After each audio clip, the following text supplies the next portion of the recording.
안녕하십니까. 뉴욕일보 뉴스포커스입니다.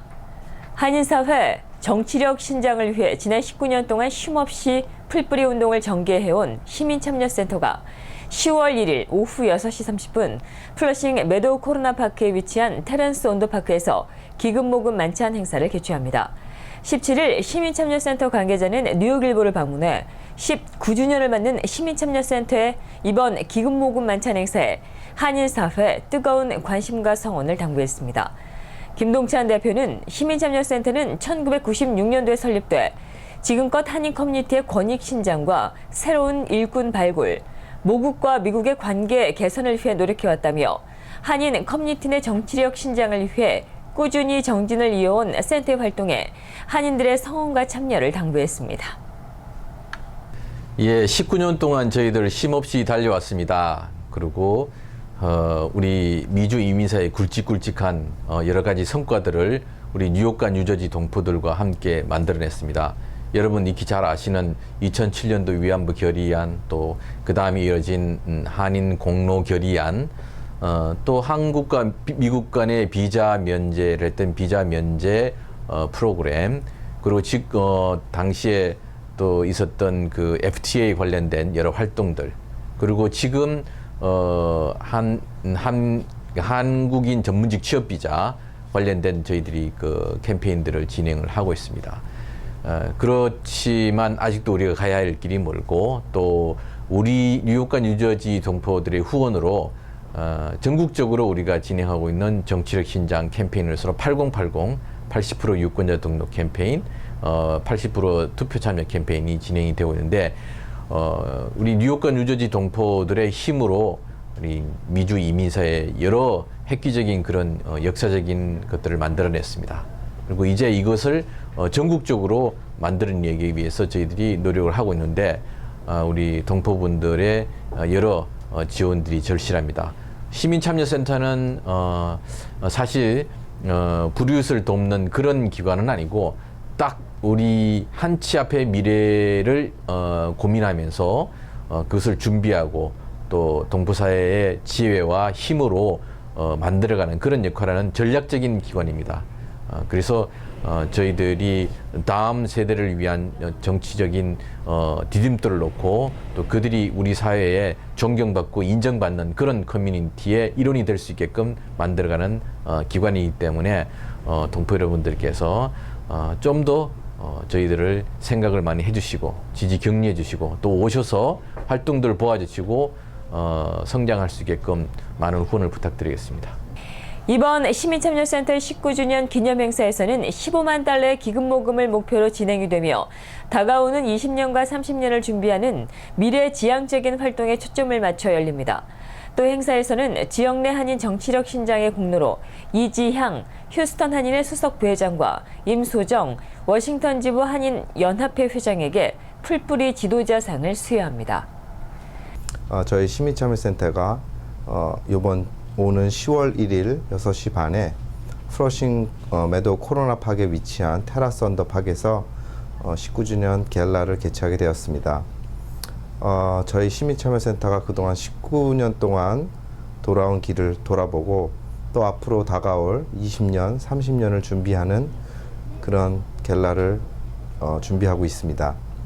이번 갤라에는 저희가 저희 뉴욕, 뉴저지가 그동안 중심이 돼서 미 전역에 있는 한인 정치적 신장을 위해서 많은 노력을 해왔는데, 그 중에 휴스턴과 워싱턴 DC 지역에서 많은 성과를 내고 계신 두 여성 회장님들께 풀뿌리 정치력 신장 지도자상을 드리기로 하였습니다. 그래서 워싱턴 DC 지역 임소정 회장님과 휴스턴 한인의 부회장 이미향 부회장님께 풀뿌리 지도자상을 수여하게 되었습니다. 이 상으로서 더 많은 여러 단체, 더 많은 여러 지역 한인회에서 또 정치력 신장을 위해서 또 많은 노력들이 일어나기를 바라고요. 이번 19주년에는 저희가 15만 불을 펀드레이징하는 목표를 삼고 있습니다. 그래서 200명에서 250명 손님을 초대하기로 계획이 되어 있고요. 10월 1일 날 꼭 많은 뉴욕, 뉴저지 동포분들이 찾아주셔서 성공적인 갤라를 이룰 수 있도록 도와주시기 바랍니다. 한편 한국 정부는 미주 한인 정치력 신장 명분으로 한 해 5만 7천여 달러 예산을 책정한 것으로 알려진 가운데 뉴욕, 뉴저지 한인 정치력 신장의 1번지라고 할 수 있는 시민참여센터에는 기금 지원이 거의 전해진 것이 없는 것으로 알려지고 있습니다. 9월 27일 추석을 전해 한인사회 최대 행사인 추석맞이 대잔치 행사가 곳곳에서 열립니다. 가장 먼저 뉴저지 한인회가 9월 26일에서 27일 양일간 뉴저지 리치필드 파크 뉴 오버팩 공원에서 제14회 추석맞이 대잔치 행사를 벌입니다. 행사 홍보차 17일 뉴욕일보로 방문한 뉴저지 한인회 임원진은 일주일가량 앞으로 다가온 추석 대잔치 행사에 대해 올해는 그 어느 해보다 알차고 다채로운 프로그램으로 치러진다며 심혈을 기울인 행사에 한인들의 적극적인 관심과 참여를 당부한다고 희망했습니다.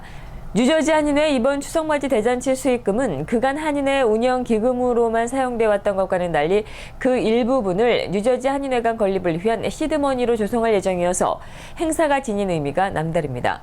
그동안 필요성은 늘 제기돼 왔었지만 그에 따른 실질적인 활동이 없었던 회관 마련을 위한 일에 첫 발을 내딛는 중요한 시작점이 되는 셈입니다.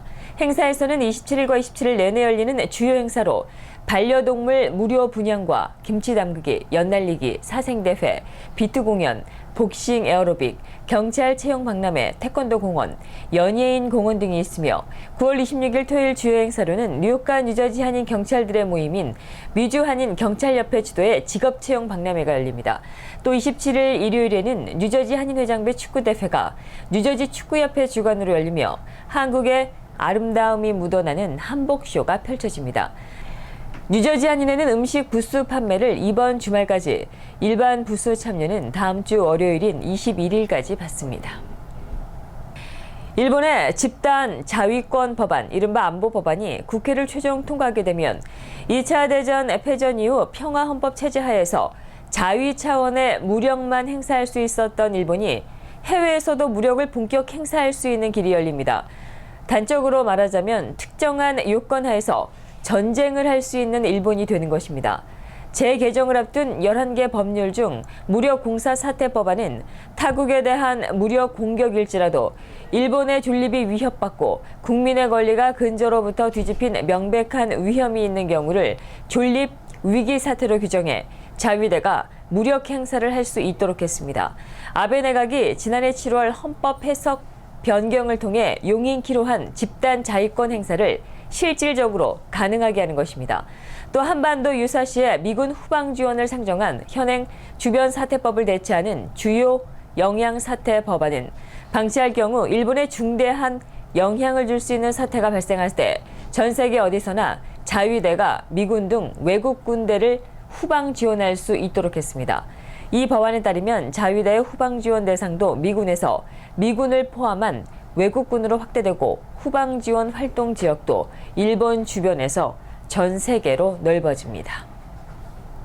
미국과 쿠바 간의 외교 관계 정상화의 중재자 역할을 한 프란치스코 교황이 미국의 쿠바에 대한 경제 봉쇄를 푸는 해결사 역할도 할지 주목되고 있습니다.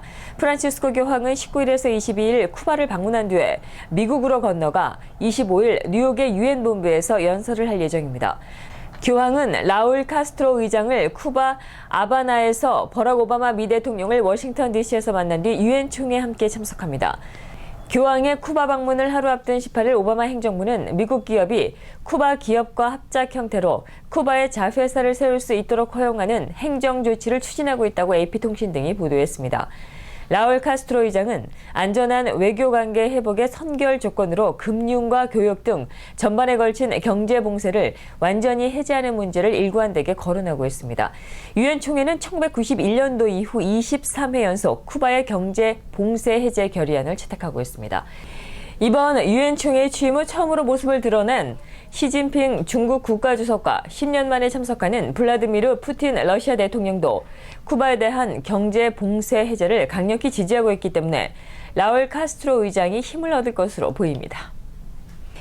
미 중앙은행인 연방준비제도이사회의 금리 동결 결정에 독일은 앞으로 미 연준의 말이 아닌 행동을 기다려야 할 것이라며 불확실성 지속을 예상했습니다.